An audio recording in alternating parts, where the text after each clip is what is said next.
Hi everyone, welcome back to my channel. It is September. It is actually mid-September now, so we are due for a September greenhouse update. So I wanted to give you that, and I just wanted to go over a few other things, maybe mix it up a little bit today.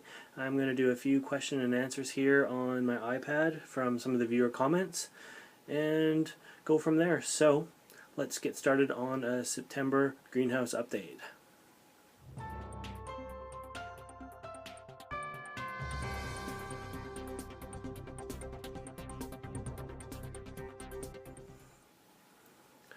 Alright, well, fall is definitely starting to set in, so in some ways I'm looking forward to that. There's something nice about the way I set up the greenhouse for the fall. There's something nice about the way I set up the greenhouse for the spring and the summertime as well, though. It's kind of cool because this month I have done a carnivorous plant order out of Germany from a company called Wüstübe, and hopefully later on in this month we're going to have a few videos on some of the new cool plants that I have coming from Germany here. This will be my first plant order that comes from outside of Canada. I've gotten seeds and everything from outside of Canada, but never plants before, so really excited about that, and hopefully you guys will be excited about that as well.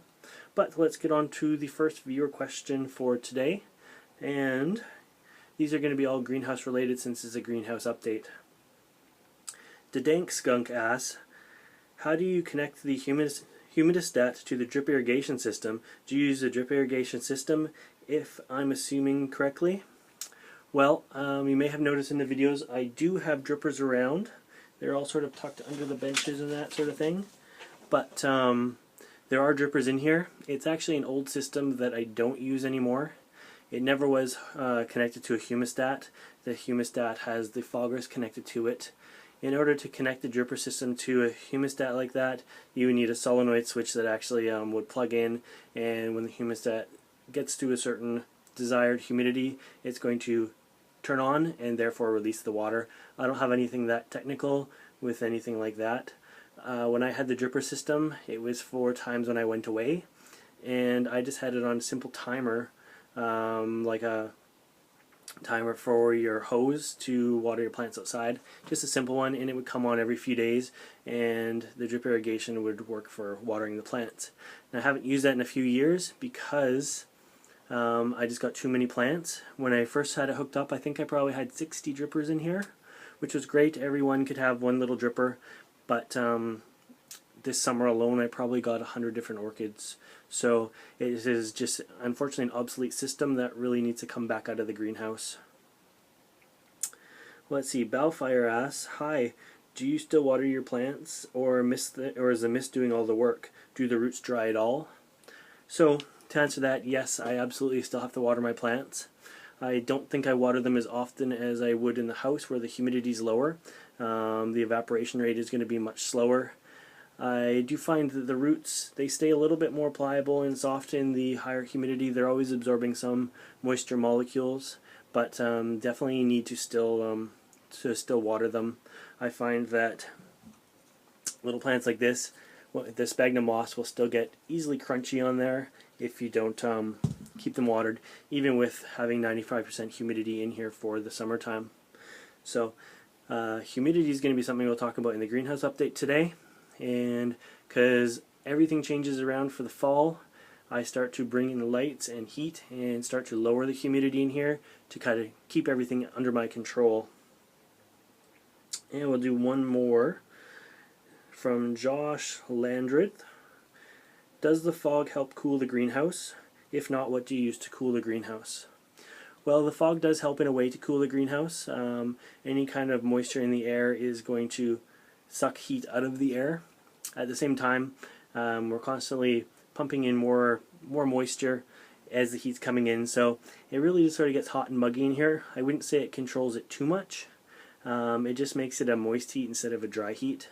What I do have though is I have a thermostat that is on the wall here with some sensors, and when that gets to the preset point, and it will vary depending on the time of the year, when it gets to the preset point, a great big fan turns on up on the roof here, and it blows the air out. It's one of the biggest fans I could find. It blows huge amounts of air out. Now, right now, it is foggy afternoon. It's 75 degrees in here and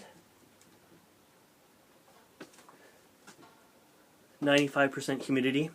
So these vents are closed at this point, so I don't start to worry about the vents even opening until it hits about 80 degrees. Once it hits 80 degrees, the vents are going to open. Once it hits about 87 degrees, by that point the vents have already opened, and this fan here turns on and just sucks the air, the warm air out. There's a few different vents that open at the same time, so there's a vent behind me up there and there's a vent down there as well. So being those vents will all be open at the same time when it's hot, the hot air gets blown out the top roof and gets drawn in from down below in the front and from the vent behind me here. So it really helps cool it.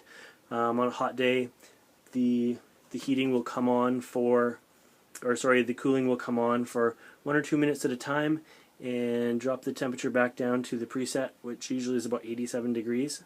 And then it will turn off, temperature will rise up again in a few minutes, or usually about 10 minutes, and then it'll come on again for 2 minutes, and it just holds it at that temperature.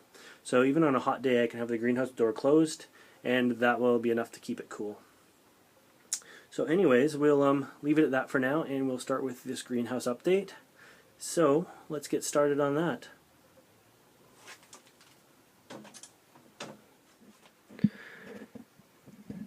Okay, so now that we're reaching mid-September and we're just about at the equinox, the days are definitely getting noticeably shorter. And here on the cloudy old west coast, we were going to have a lot of gray days coming up soon. So we have two things that we have to worry about. The excess humidity now, because it's always going to be wet and cool outside, and not enough light for these guys. I've started to add lights to the greenhouse. I do this every year. So the dripper systems and the sprayers like this here have now been disconnected for the year. I generally like to only use those when I go away anyways.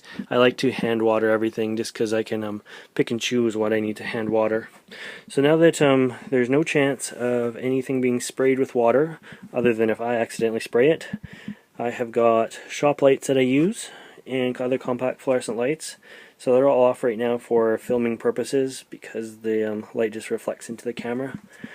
But we have one shop light there. These are my Masdevallias down here. So you can see they're close to the window, but they're under the bench. So the light turns on here as well.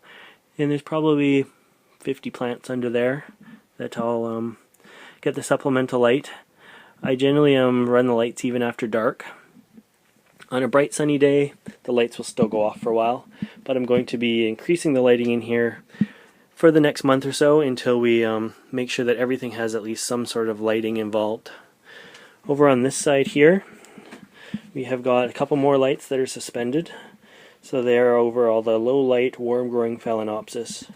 Being this is a one room and one greenhouse and I have several different grower areas, I have the heater down here, which this year I am using one of those electric fireplaces.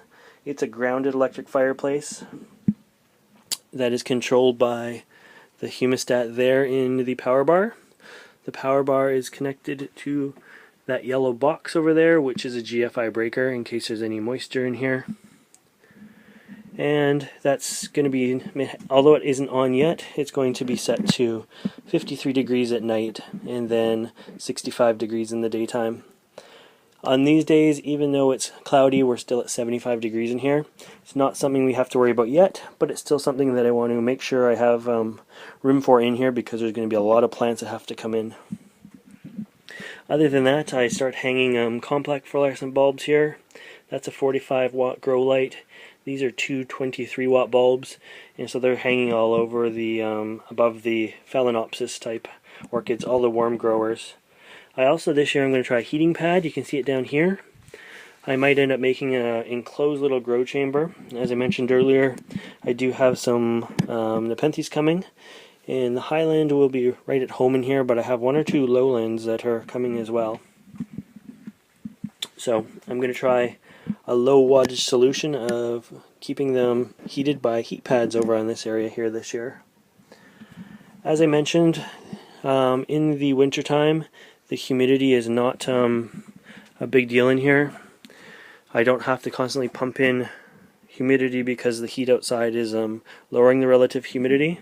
So I will be probably in the next month or so disconnecting the humidity from down below here. If we remove this and look in here, move that was just a hole here. There's a 45-gallon aquarium, and there is 2 foggers in there. Each fogger has 9 discs, and they are controlled up here. And there's the actual display here. So 76 degrees in here and 95% humidity at this point. So what will happen is I will probably pretty soon lower this down to 85% range. We still want it to stay humid, but doesn't need to be 95% humidity in here in the wintertime, because generally in the wintertime it ends up being 95% humidity in here anyways. By the end of October, once I know there's no more warm sunny days coming, I'm going to disconnect. Oops, stepped on a plastic glass. So much for that. I'm going to disconnect the fogger by the end of October anyways, because it's no longer needed in here. So yeah, other considerations to start thinking about are insulating for the wintertime. This bubble wrap has been kept up all year. I think this year, unlike last year I insulated the inside and the outside of the greenhouse. This year I think I'm just going to bubble wrap the outside and see how it goes. Bubble wrapping the outside is so much easier than bubble wrapping the inside. There's so many plants that I would have to move that are in all the windows, and the bubble wrapping has to be cut exactly to the size of the window. Where when I bubble wrap the outside, it can be done in probably less than 10 minutes per side anyways, because I use giant sheets that are already pre-measured to the size of the greenhouse from outside. So yeah, fall is a-coming. I notice it's dark now by about 7 o'clock, so eventually it's going to be dark by about 4:30 here, and it just doesn't give the plants enough light. As the temperature drops outside and the bubble wrap is needed, it lets in less and less light as well, so more and more reason for supplemental lighting. But anyways, I have a few supplemental lights in here right now. So that is my greenhouse update for September. By the time October rolls around, I'm going to be in full insulating and lighting mode. The heater's probably going to need to come on for the first time in October as well. Around my area, we usually don't get frost until the end of October, the beginning of November, sometimes later. I think last year we didn't have frost until December, and then we only had a few frosty days last year. But it's still, you have to be prepared for it just in case. Have to have the heating in place now just in case we get the forecast for it. Then it's just a matter of turning it on. So anyways guys, I hope you enjoyed this September greenhouse update. If you want to see more videos like this, please subscribe to my channel. Thanks for watching.